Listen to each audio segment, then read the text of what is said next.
The Yuezhi were an ancient people who, from the latter half of the 2nd century BC to the beginning of the 1st century AD, occupied and ruled what is now Middle Asia and Afghanistan.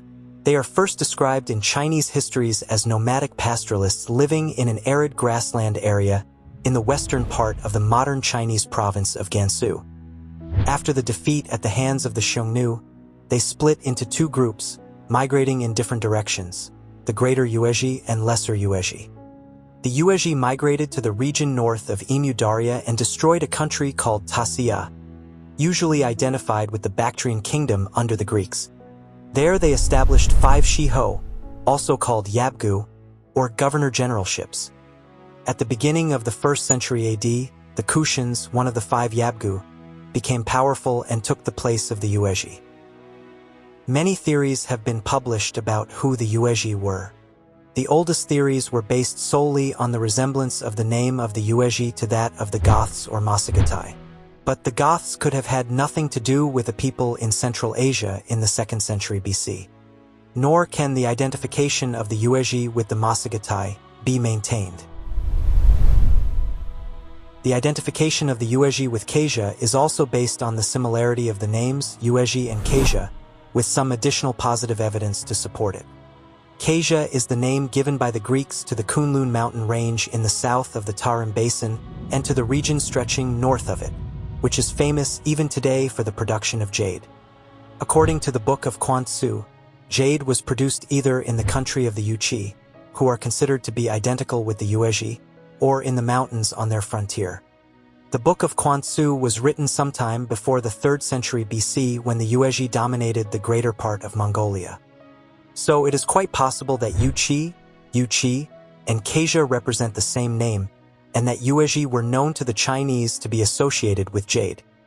Presumably, jade was known by the name of Casia because it was produced in the country of the Yuezhi, or the Yuezhi were known by the name of Casia because of their jade. But here is a problem. The Yuezhi were a great horde of pastoral people and had 100,000 or 200,000 cavalrymen according to the Shiji, when they reached the Amu Darya during their migration after the defeat at the hand of the Xiongnu. This makes it unlikely that they could have originated in a place such as Casia, where the oases could only support a population of a few thousand at the time of the Han dynasty. If the Yuezhi were called by the name of Casia because of the Casia or jade they produced, they must also have had another name of their own. What is certain, however, is that the region of Casia and other countries in the Tarim Basin were under the control of the Yuezhi, although it is most likely that Casia was the native place of the Yuezhi. Recently, Yang Xianyi has identified Chu-chi in the Zhuozhuan under the 14th year of Duke Xiong with the Yueh-chih. There is indeed a resemblance between the two names, and there is the statement of Wu Li, the ancestor of Chu-chi, who was deported to Kuachou, which the Yueh-chih occupied in a later period. But Chu-chi is called Yongtsu, or a barbarian of the west, in the Zhuozhuan, and the tribe to which he belonged Changyung, or the Chang barbarians of the west. In other words, Chu-chi is not a tribal name, but a personal one. Moreover, Kuachou, to which the ancestor of Chu-chi was exiled, was not the place where he lived permanently. For these reasons, even if Chu-chi can represent the same sound as Yueh-chih, Chu-chi cannot be regarded as identical with the Yueh-chih. According to Strabo, the Bactrian kingdom was destroyed by the invasion of 4 peoples: the Asioi, the Pasianoi, the Tokaroi, and the Sakarauli, all of whom came from beyond the Ser Daria. According to Pompeius Trogus, the Asiani were lords of the Tokarians and conquered the Sakaraki. Shzuma Chien states that the Yueh-chih conquered and ruled Casia. Attempts have been made in the past to reconcile the 3 statements by identifying the Yueh-chih with one of 4 peoples, in the belief that Casia meant the Greco-Bactrian kingdom, and that Sima Qian tells us of the conquest of that kingdom. Some scholars think that the Asioi, the Asiani, and the Pasianoi are one and the same people who are to be identified with the Yuezhi. Others suggest that the Tokaroi should be identified with the Yuezhi, because the Yuezhi occupied the western part of Gansu province, which is called Thagara in the geography of Ptolemy, because Tokaristan was where the Bactrian kingdom was situated, and because the Asiani, as described by Pompeius Trogus, were the ruling family of the Yuezhi. There are, however, many problems with this identification, and this identification cannot be regarded as completely right. A third group of scholars maintain that the Yuezhi were the Kushans. The Kushans were originally one of the 5 Yabgu governorships established by the Yuezhi. This view therefore holds that the other 4 governorships were also of the same stock. It seems convincing when the word Kushan is explained as genitive plural form of the root kusa, which means Yueh-chih, but the statement in the Hanshu about the establishment of the 5 tribal chiefs suggests that they were natives of Casia, who were conquered by the Yueh-chih. Moreover, if the name Kushan is identical with Yueh-chih, we wonder why the author of the Hanshu uses different Chinese characters with different sound values to represent the 2 names. It seems most plausible to identify the Yueh-chih with the Scythians, a solution that fits the situation of Central Asia in the 3rd and 2nd centuries BC better than any other theory. The suggestion first made in 1935 by Halaun, who held that the Chinese knew the Tocharian people under the name of the Yueh-chih or Scythians.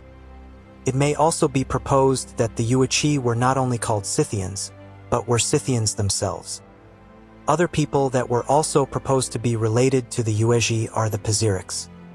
As we know that southern Siberia, Mongolia, and Middle Asia were in the sphere of the so-called Scythian civilization, and it is in southern Siberia that most archaeological sites of the Scythian period have been found, chiefly in the northern part of the Altai range. The tombs at Pazyryk, excavated by Professor S.I. Rudenko, are very well known and are dated between the 5th and 3rd centuries BC. The 3rd century BC coincides with the date when the Yuezhi were at the apex of their power, before they were challenged by the Xiongnu. The Altai region in fact was part of the Yuezhi Empire, and the sites at Pazyryk should be related to the Yueh-chih. It is stated in the Shiji Book 123 that when Chongqian was captured by the Xiongnu on his way to the Yuezhi in about 129 BC, he was told by Chunshin Shanyu, the king of the Xiongnu at the time, that the Yuezhi were to the north of his domain, and it was not possible for the Han to contact them without crossing his territory, which required his permission and approval. The ethnic identity of the Pazyryk people is still to be established. It is not yet known if they were of the same stock as the Scythians in South Russia, but the so-called detached Scythians are described by Herodotus as having lived in the vicinity of the Altai region. Again, according to Herodotus, these detached Scythians were rebels against the royal Scythians in South Russia, but they were of the same stock. This is the reason why many scholars wonder whether they were the Pazyryk people and the ancestors of the Yuezhi. According to Herodotus, there was a great migration of peoples in the 7th century BC, which resulted in the occupation of South Russia by the Scythians who had originally lived further east and were pushed westwards towards the Isidones. Could not the detached Scythians be considered as those Scythians who did not move west with their main horde? It may be that the detached Scythians built up a large empire that included a greater part of the Mongolian plain, regions to the north of the Tian Shan Range, the Tarim Basin, and the upper waters of the Yellow River. They were known to the Chinese as the Yueh-chih, i.e. the Scythians. Craig G.R. Benjamin, an Australian-American historian, summarizes the origin of the Yuezhi in his book.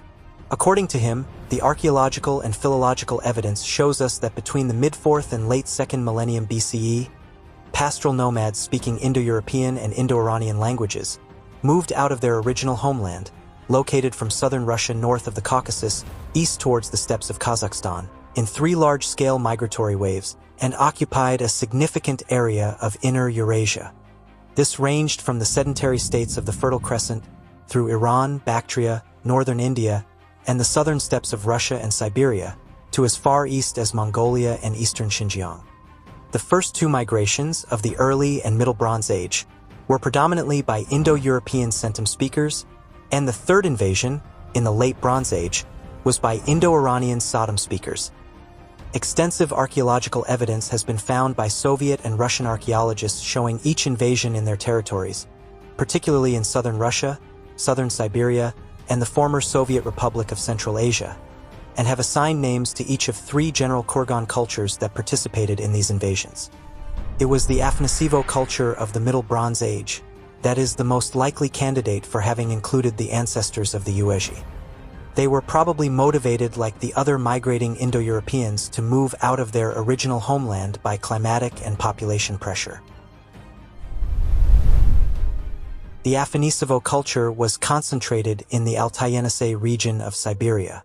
There they assumed a semi-sedentary agriculture-based lifeway for half a millennium, before being uprooted again and forced south around the beginning of the second millennium, by the arrival of late Bronze Age Indo-Iranian-speaking invaders associated with Afanasievo culture. So this is how Craig G.R. Benjamin summarized the origin of the Yuezhi in his book. The ancestors of the Yuezhi located their principal settlement in the Ganshu near Dunhuang, sometimes not long after 2000 BCE. Certainly thereafter there is little evidence of any further disruption of that locale by later invaders. The research, which collectively finds no later evidence of migration into the region by outsiders, in no way proves that there was no later arrival of Indo-European speakers in the Ganshu at the beginning of the second millennium. Over the centuries, the ancestors of the Yuezhi consolidated their position in both the Ganshu and the Tarim Basin, wedged in as they were between Iranian-speaking invaders to the west and Mongolian pastoral nomads and Neolithic Chinese agriculturists to the east. They gained considerable notoriety amongst their neighbors during the first millennium BCE because they are mentioned in the literature of a significant number of contiguous peoples: the Chinese, Tibetans, Khotanese Sakas, Buddhists, the classical Indians, and even the Greeks. Such widespread knowledge of their existence, military strength, and mercantile activity is striking evidence of the power and prestige of the Yuezhi culture.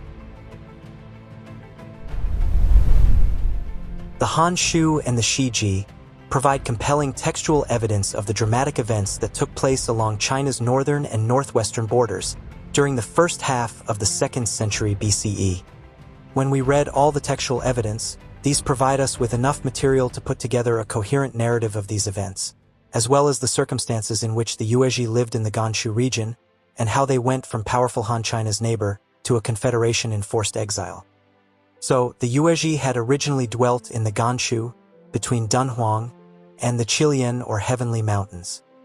Our sources claim that they were a nation of nomads, moving around in company with their stock animals, and their customs and way of life were similar to those of the Xiongnu, but it is more likely that the Yuezhi, like the Xiongnu, followed a semi-sedentary oasis-based agriculturist pastoralist lifeway. They coexisted in the region with the smaller nomadic state of the Wusun, who may also have been Indo-European speakers. With at least some 100,000 trained archer warriors, the Yuezhi were clearly powerful and heavily relied on their military strength. They disdained their neighbors the Xiongnu, who under the leadership of Xiongnu Tuman, had been forced to migrate to the north in 220 BCE after combined pressure from the flourishing Yuezhi, the Eastern barbarians, and the Chinese Qin. In 209 BCE, Tuman was assassinated by his son Modu, and then Modu established himself as the new Xiongnu of the Xiongnu. Modu then set about increasing Xiongnu power by inflicting a crushing defeat on the Eastern barbarians. He also launched an initial raid on the Yuezhi. Then he returned and rode west, attacking and routing the Yuezhi. Modu massed a force of over 300,000 skilled crossbowmen, and the Xiongnu were in the ascendancy, conquering tribes in the north and east, and treating Chinese forces with disdain. When Modu came to power, the Xiongnu reached the peak of their strength and size, subjugating all other barbarian tribes of the north, and turning south to confront China as a rival nation. For the next 30 years or so, the Xiongnu and the Chinese maintained an uneasy relationship. In 176 BCE, Modu wrote to the Han Empire when, describing a campaign of the previous year to defeat the Yuezhi, "I have sent the wise king of the right to search out the Yuezhi people and attack them. He has succeeded in wiping out the Yuezhi, slaughtering or forcing to submission every member of the tribe." Again, the Han wavered between a desire to attack the Xiongnu or to maintain the uneasy peace. The senior Han advisors all stated, since the Xiongnu has just conquered the Yuezhi and is riding on a wave of victory, he cannot be attacked. The degree to which the Han officials were clearly impressed by the Xiongnu's victory over the Yuezhi provides further evidence of the previous power and reputation of the Yuezhi themselves, and their astonishment that such a powerful people could be defeated by the Xiongnu. In 174 BCE, Modu died and was succeeded by his son, Laoshang Xiongnu. The apparent destruction of the Yuezhi in 176 was not as great as Modu had boasted, although their reprieve was to be relatively short-lived. In 149 BCE, reports from Xiongnu deserters or informants to the Han court claimed that sometime earlier, most probably around 162 BCE, Jiyu had also attacked the Yuezhi, and this time defeated them utterly, making the king's skull into a drinking cup. The Yuezhi prior to this ultimate defeat at the hands of the Xiongnu had in turn treated their weaker Ganshu neighbors, the Wusun, with contempt. The Yuezhi had attacked and killed the Wusun Kunmo Nantumi and seized his lands. This forced the Wusun to flee to the Xiongnu for protection, and the Xiongnu Shanyu loved and raised the infant Kunmo. On several occasions, he had led troops of Shanyu, and he had done quite well. So when he grew to manhood, the Shanyu delivered to the Kunmo his father's people. The attack on the Wusun by the Yuezhi thus gained for them a powerful and well-trained enemy, Nantumi's son and successor Kunmo, who would later harass the Yuezhi during their migration westwards. So in 162 BCE, the Yuezhi dynasty was roundly defeated, and their position in the Ganshu was rendered untenable, although the population and military strength of the tribes that followed them was far from decimated. The only option remaining to them was ultimately to migrate away from the Ganshu, and to leave the geopolitics of China's northern and western borders to the Xiongnu, the Han, and to a lesser extent, the Wusun. The migration of the Yuezhi would take them far from this theater of activity, and in the process of relocating, they would carve out for themselves a new and even more significant role in the history of ancient Central Asia. So this is it for today. We'll continue the story of the Yuezhi in the next episode. I hope you've enjoyed this video, and thanks for watching.